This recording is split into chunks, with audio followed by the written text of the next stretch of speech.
All right, we're going to talk about the paper cutter. So a lot of people just assume that you bring the handle up and down and it's going to cut, and that doesn't really always work. So what you need to remember is that you have two blades on the paper cutter, one on the arm and then one on the bed, and they have to scrape against each other. If you just go up and down, sometimes they don't even make contact. So you take the handle and you pull it a little bit towards yourself, just a little bit of pressure, like one finger can do it. When it comes down, you can hear it scrape. And then you know it's making that cut. When you're cutting paper and you want to have square cut edges, you want to make sure that you're using the grid on the paper cutter. Don't just put the paper under and assume, oh, that's about straight, and go ahead and make your cut. You want to line it up with the grid.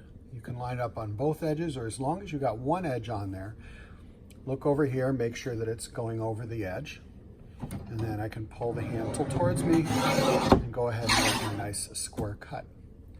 Now these grid lines are very helpful in other ways too. Let's say you need to do something on 90-degree cuts or 45 degrees, then you can line it up on the grid, hitting every corner of the square as you go up, and then you know you have an easy 45-degree cut, if that's something that you need.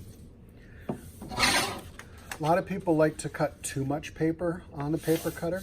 Generally, it can handle about 10 sheets without too much of a problem. So this is 2 sheets folded up twice, so that's 8. Can do that pretty well.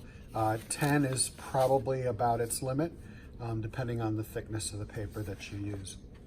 Another thing that can be really helpful is if you need to cut a lot of sheets to a certain size, like let's say I need to have some unusual paper going through my paper cutter or through my photocopier, I can go ahead and use some blue tape on my table, line that up with my 8.5 inch mark, and then I can just line it up here, because sometimes you'll forget where it is that you wanted things to end up at. So having the blue tape available is helpful. When I'm doing tessellations with my students, and we're going to be tessellating parallelograms, this is also helpful if I need to have little strips of paper on a 60-degree angle. I can go ahead and line it up with every other corner, and then I can line it up on here, line up on my blue tape, and then I can make little parallel cuts that can create some parallelograms that we can turn into our tessellation pieces. So lots of neat things.